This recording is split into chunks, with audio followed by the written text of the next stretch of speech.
जय श्री महाकाल।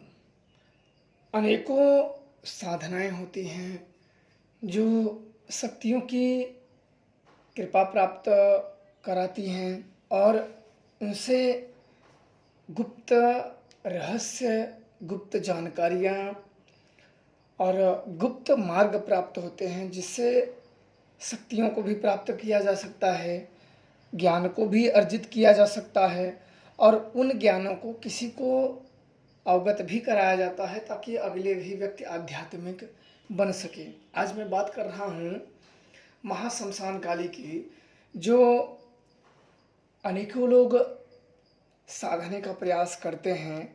कई मंत्र, कई विधानों द्वारा, कई नियमों द्वारा, कई जगह पे कई साधनाओं द्वारा इनको साधने का प्रयास करते हैं और जो इन्हें साध पाता है और अपने जीवन में कृपा प्राप्त कर लेता है, उनको अनेकों ज्ञान प्राप्त होने लगते हैं। उनको पूर्ण आभास की क्षमता आ जाती है और अपने जीवन का लक्ष्य धीरे धीरे ज्ञात होने लगता है। आत्माओं से भी संपर्क साध लेते हैं। आत्माओं की अगर कोई संपर्क साधने में सक्षम होते हैं तो इनकी कृपा से एक आध्यात्मिक उच्च शिखर पे जाने के बाद ही व्यक्ति उन्हें महसूस कर पाता है, उनको जान पाता है या उनसे जुड़ पाता है, उनसे कुछ प्रश्नों के उत्तर भी प्राप्त कर सकता है। पर अपनी आध्यात्मिक ऊर्जा उस लेवल पे आनी बहुत जरूरी है। अपनी जो अंतरात्मा है, जो आध्यात्मिक ऊर्जा जप द्वारा, पूजा द्वारा, उस शक्ति की कृपा द्वारा जो प्राप्त होती है, तो उस ऊर्जा के माध्यम से वो संपर्क साध सकते हैं। दिखते तो डरावने नहीं है, अगर वो अपने कामों में अगर वो लगे रहें तो आप कई प्रकारों से उन्हें देख सकते हो, महसूस कर सकते हो। और यह ऊर्जा जब आपको प्राप्त रहेगी, इन शक्तियों की कृपा प्राप्त रहेगी, तभी आप उन्हें देख सकते हो। अन्यथा बिल्कुल आप साधना करो या पूजा करो या अन्य प्रकार की कोई भी क्रिया करो, उनसे सदैव दूर ही रहोगे। और महाश्मशान काली एक ऐसी शक्ति है जो परिवर्तन की शक्ति है। इनके कृपा से कई शक्तियों को आकर्षित किया जाता है और इनको साधा भी जा सकता है। कई शक्तियों की, उनमें चाहे भूत हो, प्रेत हों, सिद्ध हों, संत हों या बेताल हो, काफ़ी उच्च उच्च कोटि की शक्तियों को साधा जाता है। पर एक पड़ाव को पार करने के बाद ही उन शक्तियों को प्राप्त किया या उनमें वो क्षमताएं आती हैं। जैसे जब किसी मंत्रों का लंबे समय से जप किया जाए और उन मंत्रों को कहीं खर्च ना किया जाए। जैसे कि कोई व्यक्ति थोड़े दिनों के जप करता है तो किसी भी प्रेत बाधित और ग्रसित व्यक्ति को या अन्य कोई भूत प्रेत या अन्य कोई बाधाओं से ग्रसित व्यक्ति को प्रयोग करने लगता है, तो इससे क्या होता है कि उसकी जो जप बल होता है वो इन कामों में धीरे धीरे शून्य होता जाता है, क्षय होता जाता है। आपने कई चीज़ों में देखा होगा कि जब असुर या ऋषि मुनि अन्य तपस्याएं करते थे तो कभी इंद्र का इंद्रासन ढूंढने लगता था, कोई अन्य जगह पे जो बिल्कुल देवी देवता घबरा जाते थे। वो इसीलिए होता था कि वो आज 9 दिन 10 दिन जब के या 20 दिन या 41 दिन की क्रिया करके वो किसी को ठीक करने नहीं जाते थे, किसी का भूत पकड़ने नहीं जाते थे। वो अपने ध्यान में और अपना जो रूटीन है, जो नियम है, उसी को पालन करके वो चलते थे और उनकी जो ऊर्जाएं हैं, जो उनकी शक्तियां हैं, वो एकत्रित होती थी और कहीं खर्च नहीं होती थी। इसीलिए इंद्र भेज देते थे अप्सराओं को कि इनके जो जप है अभी तक अगर यहीं रुक जाए तो ये आगे प्राप्त बढ़ेंगे नहीं, इसलिए कैसे भी करके भंग करो। वो जाती भी थी और भंग भी कर देती थी। कई ऐसे हैं जो लिखे गए हैं हमारे धर्म ग्रंथों में कि ऐसे ऐसे यह हुआ, तो ऐसे कई चीज़ होते हैं। तो शक्तियाँ प्राप्त करना बहुत बड़ी मुश्किल नहीं है, पर नियम का, कठोरता पूर्वक नियम का पालन करना बहुत जरूरी है। सहज स्वभाव और ज्ञान खोजने का प्रयास करो। कभी भी ऐसी चीजों में भटको बिल्कुल ना, क्योंकि कई महादेव के जो ज्ञान है वो सबके लिए अवेलेबल है, पर कोई काम अपने काम प्रयोग के लिए करता है, कोई भक्ति के लिए, कोई मुक्ति के लिए, कोई ज्ञान के लिए। तो अन्य लोग अन्य तरीके के जप करते हैं और अन्य फल प्राप्त करने के लिए करते हैं। और वो पहले से, अगर कोई शक्तियों की साधना करते हो तो पहले से अगर आपको ये सोचना कि हमें शत्रुओं का नाश करना है या भूत को ठीक करना है या इसको ठीक करना है, तो आप जब किसी मंत्रों का जप करते हैं तो उस शक्ति की ऊर्जाएं जो हैं वो इर्द गिर्द हमारे निर्माण होने लगती है और उनकी भी कृपा प्राप्त हो जाती है। अन्यथा उनके कई सेवकों की या सेनाओं की कृपा प्राप्त हो जाती है जो आपके कार्य करते हैं। पर कुछ समय के बाद जब आप बराबर प्रयोग करते रहते हो तो वो धीरे धीरे मंत्र क्षीण होता चला जाता है, जो ऊर्जाएं हैं वो खत्म होने लगती हैं। गुरु बनाना इसलिए परम आवश्यक होता है कि जो बिना विधानों से किया जाए तो ऊर्जा एकत्रित नहीं होती है। तो जब ऊर्जा एकत्रित नहीं होती तो उससे किसी भी प्रकार के अनुभव नहीं प्राप्त हो पाते हैं और किसी भी प्रकार की जल्दी शक्तियां नहीं प्राप्त हो जाती हैं। कुछ लोगों की ऊर्जा, कहते हैं ना, कुछ लोगों के पास कुछ आध्यात्मिक ऊर्जा थोड़ी बहुत रहती है, कुछ लोगों के बिल्कुल माइनस में चली जाती है। जो जितने नेगेटिव, दूसरों पर उम्मीद नहीं, अपने जप करो और अपने समर्पण से उस भक्ति की सच्चे हृदय से आराधना करोगे तो निश्चित तौर पे कुछ अच्छे रिजल्ट आएंगे जो आपको और साधनाएं करने का प्रेरणा मिलेगी। मैंने जब महाश्मशान काली की पूजा आरंभ किया था तो कुछ उद्देश्य थे। मैंने कुछ ऐसी प्रेत बाधाएं लोगों की थी, मैंने वो किया। एक बार के अलावा मुझे दूसरी बार प्रयोग करने की आज तक ज़रूरत नहीं पड़ी। बाद में मैंने सिखाने का भी सोचा। फिर अपनी जो आध्यात्मिक है उन चीज़ों से दूर होना, क्योंकि मैंने जब ध्यान में मैं पूजा बैठता था तो यह होता था, उनकी कृपा से मुझे यह ज्ञात हुआ कि जो अपना यह पड़ाव है अगर इसे छोड़ दोगे, अगर सिखाने के लिए लग जाओगे तो अपना मार्ग छूट जाएगा। या कई मार्ग, कई ऐसी चीज़ें हैं शुभ अवसर जैसे नवरात्र हुए या अन्य चीज़ें हुई जो जिनकी आराधना की जाती है, तो वो मार्गों पे अन्य लोगों को सिखाने का मतलब होता है कि अपनी चीज़ों को छोड़ना। और ज्ञान कहीं भी मिले जरूर लेना चाहिए। शत्रु के मुंह से भी ज्ञान मिले तो उसे जरूर ग्रहण कर लेना चाहिए, क्योंकि ज्ञान ज्ञान ही होता है। 2 ज्ञान हैं, एक और मिल गया तो 3 हो गया। तो अपने आध्यात्मिक जो शक्तियां हैं, किसी चीज को अपने मार्ग में, शक्ति के मार्ग में, ज्ञान के मार्ग में, भक्ति के मार्ग में रूढ़ा ना उत्पन्न करो। कोई भी ऐसे किसी के बंधन में मत बंधो कि जो आपके पूजा के मार्ग में रुकावट आने लगे। जैसे मैं लोगों को सिखाने लगा तो कई ऐसे शिष्य निकल जाएंगे कि जो बिल्कुल समर्पण वाले रहेंगे, तो किसी के द्वारा भी भटकेंगे नहीं। तो क्या होगा कि वो सदैव उनका मार्गदर्शन करना पड़ेगा, फिर अपना करना पड़ेगा। तो कहीं ना कहीं आप दोनों के बीच में आपको इधर उधर एक तरफ नहीं लगेगा।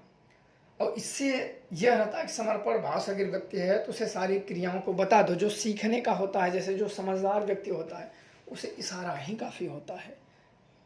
और अपने अंदर की गहराइयों में जाओ, अंदर की गहराइयों में जाओ और उस प्रश्न के, उस उत्तर की अपेक्षा उन शक्तियों से रखोगे तो जरूर आपको उसका कोई ना कोई निदान मिल ही जाएगा। और अकेले मार्ग पे आगे बढ़ो, किसी को आदी मत बनाओ कि ये चीज़ ना हो तो मैं कैसे करूँगा, ये चीज़ नहीं है। अपने जो उस मार्ग में आपका आदी बन रहा है कि हम इसके बिना नहीं, उसे तुरंत त्याग दो। ये भक्ति के मार्ग में बिल्कुल बाधाएं हैं। आपको जब किसी के बिना आपको ऐसा महसूस हो कि हम कुछ नहीं कर पाएंगे, तो उसे तुरंत ही छोड़ दो, कोई भी हो, अन्यथा आप इस चीज में बिल्कुल रुक जाओगे और जिस ज्ञान की अपेक्षा है वो छूट जाओगे। मैंने माता शमशान काली से अनेकों ज्ञान प्राप्त किए हैं, जो कि बिल्कुल समझा पाना बहुत मुश्किल होता है। जब यह ज्ञान मिलते हैं तो खुद ही वो समझ जाता है व्यक्ति, पर शब्दों में वो पूरा उसको बताना पाना बहुत मुश्किल होता है। कुछ ऐसी चीज़ें होती हैं जिनके शब्द ही नहीं होते हैं कि उनको प्रकट कैसे किया जाए, बस महसूस किया जा सकता है। जैसे भक्ति होती है तो महसूस किया जा सकता है। और इनकी कृपा से अनेकों शमशान के भी राज खुलते हैं कि यहाँ आने के बाद शुरू में शमशान से लोगों को थोड़ा सा भय लगता है, डर लगता है, पर ज्ञान और गुरु दोनों अगर सक्षम हो तो ये दोनों समाप्त हो जाते हैं। और आपको लगने लगता है जब लोगों के जलते हुए, और कई ऐसे भाव देखोगे कि आएंगे और आपको बिना जले, मैं तो ऐसे शमशानों में देखता हूँ कि बिना जले आएंगे लोग, समय देखते रहते हैं कि अरे यार अभी बहुत देर लगा, बहुत खाया था ये समझ लो। मैं तो जब आते हैं तो हम लोग बैठे रहते हैं, क्योंकि कभी कभी रातों में जब लाश जलाने लगते हैं तो हम साधनाएं के लिए अपने बैठे रहते हैं, जाएं तब, तो रात होते ही व्यक्ति जलता ही छोड़ के चला जाते हैं। जाएंगे तो बहुत, मैंने एक बहुत कोई उच्च लेवल का कोई पदाधिकारी होगा, वो मुझे नहीं पता। एक बार मैं गया था शमशान में, लगभग 3-4 महीने की बात है, 4 महीने जैसी की बात है। तो मैं शाम को शमशान में पहुंच गया कि मुझे जल्दी थोड़ा सा पहुंचाएंगे तो थोड़ा सा शरीर को भी आराम करेंगे, फिर अपना जो है बैठने का जो जगह है उसको देखेंगे, तलाशेंगे, उसकी जो साफ़ सुथरा देखेंगे जगह कहाँ है। रात में नहीं पता चलता है कि कहाँ है। तो पहुंच गए। और शाम को एक व्यक्ति की लाश आई और इतनी गाड़ियाँ कि पूरी शमशान भर गया गाड़ियों से, ट्रक भर भर के, छोटी गाड़ियाँ तो बिना अनगिनत। हम भी एक जगह पे अपना त्रिशूल चिमटा रख के साइड में बैठे थे, देखिए बोला बहुत ही बेचारा ऊंचा आदमी है, देखो कितने लोग आए। तो मुझे एक पल के लगा कि देखो यही तो एक ऐसा होता है सच्ची मित्रता। मैंने बहुत लाशों में ऐसे देखे, लोग आते हैं और ऐसे ही फेंक पुआर के आधा जला ही चले जाते हैं, रुकते नहीं, पूछते हैं यार कितना समय हुआ, चलो छोड़ तो, बढ़ाए खाया है, जल नहीं रहा है, ऐसे है वैसे अन्य तरीके के। और उस समय जब मैंने बहुत लोगों को देखा तो मैंने बोला चलो यही तो कैसा होता है कि हम मित्र कमाए हैं या शत्रु। अब इसके बाद उन लोगों ने लाश जलने से पहले ऐसे गायब हुए कि मुझे लगा कि जला के चले गए क्या, बड़ा जल्दी, अभी यहाँ आधा घंटा भी नहीं हुआ, चले गए क्या, सब पूरा गाड़ी गायब। मैं चला गया था थोड़ा सा नीचे शमशान में देखने के लिए कि जगह कैसा है कैसा नहीं, कहाँ बैठा जाए, कहाँ ठीक है। अब ऊपर आया तो सारी गाड़ियाँ गायब, मुझे लगा चला गया। मैंने बोला जो गाड़ियाँ थी, तो जो डोम आग देता है वो बोला रे सब ऐसे ही आते हैं दिखावटी में, घर से निकल जाएंगे फिर 10 मिनट में सब गायब हो जाते हैं, आएंगे फ़ोटो खींचेंगे शमशान की 10 की, हम आएंगे फिर भाग जाएंगे। फिर मैं वहाँ गया तो मुश्किल से 7-8 लोग थे बस, उसके जो घर वाले, उससे भी अन्य संख्या 8-10 या 15 से ऊपर बिल्कुल नहीं थे। मैंने गिनती तो नहीं की थी लेकिन अंदाज़ा ही, क्योंकि मैंने लोगों को देखा पर गिना नहीं था। और सब चले गए, मैं भी वहीं बैठा रहा। और जलते जलते जलते जलते वो भी पूरी अधिकांश होता है कि जब लाश जलाते हैं तो गंगा में प्रवाहित कर देते हैं उनकी अस्थियां जो हैं, पर जलते ही छोड़ के चले गए, जलते ही छोड़ के गए। तो ये हुआ कि अरे यार ये अपनी जब तक जिंदा रहो तब तक अपने मुंह से चाहे ज्ञान बको चाहे अज्ञान बको चाहे जो मर्जी हो, अपनी काबिलियत के हिसाब से अपना स्थान प्राप्त कर लो। पर जब इसके प्राण निकल जाते हैं, शरीर को जो संचालित करने वाली शक्तियाँ होती हैं, तो यही होता है। तो बड़ा देखने से वहाँ कभी जाया करो और देखा करो, तो जो वहाँ के ज्ञान की जो आपको फीलिंग होंगी, जो वहाँ का अनुभव होगा वो अलग होगा, मेरे शब्दों से नहीं होगा। पर मैं अपनी चीज़ें बता रहा हूँ, कभी आपको अगर मौका मिले तो जाके ज़रूर देखना और बैठे रहना, किसी से बात मत करना, एक साइड बैठ के बस जलती चिताओं को, अन्य चीज़ों को देखते रहना कि जीवन में जब आप जिंदा रहोगे तब अपने बारे में अच्छे या बुरे या सफाइयाँ जो देना हो दोगे। जब इस शरीर में प्राण ही नहीं रहा तो क्या सफाइयाँ दोगे? जो आपको बोलेंगे आप वही हो। तो इसीलिए मैंने महाशमशान काली की जब सिद्धियाँ की, क्योंकि शमशान में जो सब कुछ नश्वर है, वहाँ की जो शक्तियाँ होती हैं शमशान काली, इनके भी विद्वानों का मत होता है कि अनेक रूप होते हैं, अन्य अन्य जगह पे पूजी जाती हैं।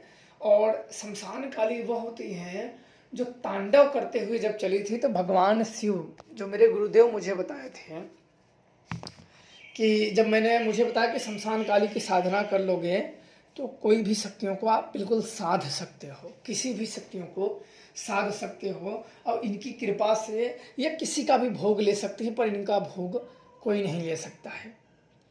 तो मैंने कहा कि ये शमशान काली कौन है? तो उन्होंने बताया था, मेरे गुरुदेव ने, उन्होंने कहा कि जब माता काली का क्रोध चरम पे था, देव दानव असुर सबको मारते काटते चली गई थी, तो भगवान शिव शमशान में ही तपस्या कर रहे थे और वहीं उनके लेट गए। और वहीं, क्योंकि आखिरी पड़ाव अंतिम वहीं होता है, वहाँ कोई शमशान में कोई अपना घर बना के तो रहेगा नहीं, चाहे असुर हो चाहे कोई हो, महादेव ही वहाँ निवास करते थे। हालांकि इसके पहले मैं नहीं जानता था, तो मेरे गुरुदेव ने ही मुझे वह बातें बताई कि शमशान में ही भगवान शिव तपस्या कर रहे थे, तो वहीं शिव पे शक्ति, शिव की ही शक्ति मानी जाती है, तो वहीं अघोरियों के मध्य प्रचलित हुआ कि शिव के ऊपर शक्ति आरूढ़ है, और इसलिए यहाँ पूजा करने से शिव और शक्तियों की कृपा सहज ही प्राप्त किया जा सकता है, पर आपको गुप्त तरीके से करनी पड़ती है। अन्यथा आज के जो युग हैं, आप देख ही सकते हो कि बिल्कुल 4 लोग जाएंगे, 10 लोग कैमरा पकड़े रहेंगे, 2 लोग अंडा मुर्गी फेंक के भागाएंगे। नहीं, इसका कहीं जिक्र नहीं होना चाहिए, और बिल्कुल अकेले जाओ तभी इसका आभास और अनुभव कर पाओगे। तो उन्होंने कई शक्तियों की साधना, यक्षिणियों को साधने का, जो महामाया यक्षिणियाँ होती हैं उनका साधने का, एक बार मैंने साधने का प्रयास किया था, फिर मैंने, बारिश आ गई, हड्डियों की माला मैंने एकत्रित की और गले में पहनने के लिए सब एकत्रित किया, पर बीच में जब बारिश आ गई तो बंद हो गई, तो फिर बाद में किए। तो इन शक्तियों को साधने के लिए तब मैंने उन्हीं के मार्गदर्शन में बताए अनुसार मैंने साधनाएं की और अपने कार्यों को सिद्ध भी किए, और धीरे धीरे कई ज्ञान, कई शक्तियाँ बढ़ती गई, और धीरे धीरे वो ज्ञान की प्राप्ति होती जाती है। जैसा अनुभव और उम्र बढ़ती जाती है, अनुभव भी बढ़ता जाता है। तो देवी काली की अगर शक्तियाँ प्राप्त किया जाए और उनकी कृपा महाशमशान काली की हो जाए, तो कई ज्ञान बहुत ही सहजता से प्राप्त किए जा सकते हैं। जो करेगा वही इन चीज़ों को समझेगा, और इनकी अगर कृपा प्राप्त करनी हो तो कई तरीके से, जो व्यक्ति सात्विक और तामसिक दोनों तरीके से इनके मंत्रों का जाप किया जाता है, पर कुछ मंत्र बड़े खतरनाक होते हैं, इसलिए उन्हें सार्वजनिक नहीं किए जाते हैं। इन शक्तियों की, माता शमशान काली की शक्तियों का अगर कृपा प्राप्त हो जाए तो बहुत ऐसे ज्ञान हैं जो गुप्त हैं, वो स्वतः ही उस साधक को प्राप्त होने लगते हैं, पर उस साधक को बिल्कुल गुप्त तरीके से साधनाएं करनी पड़ती हैं, और ज्ञान को कहीं अन्य जगहों पर प्रकट नहीं किया जाता है, तभी इन शक्तियों का लाभ अनेक होते हैं। अन्यथा वो शक्तियाँ जिस समय अनुभव या अपने वाहवाही के चक्करों में उनका अनुभव कहीं अगर शेयर कर दिया जाए या बता दिया जाए उन ज्ञानों को, तो वहीं ज्ञान रुक जाता है। और ये कई साधनाओं में, इनकी साधना करने के बाद कई साधनाएं बहुत ही जल्दी सफल हो जाती हैं, इनकी कृपा से बहुत जल्दी ही, माता काली की कृपा से बहुत ही जल्दी साधनाएं सिद्ध हो जाती है। जो विघ्न होते हैं, जो बाधाएं होती हैं, उनका भी निराकरण हो जाता है। तो कभी भी अगर इन सब का समय मिले तो ज़रूर एक बार आप शमशान जाइए, घूमिए, और कभी भी इन चीज़ों में ज़रूर ऐसी शक्तियों की कृपा आप लोगों को प्राप्त करनी चाहिए अगर समय हो।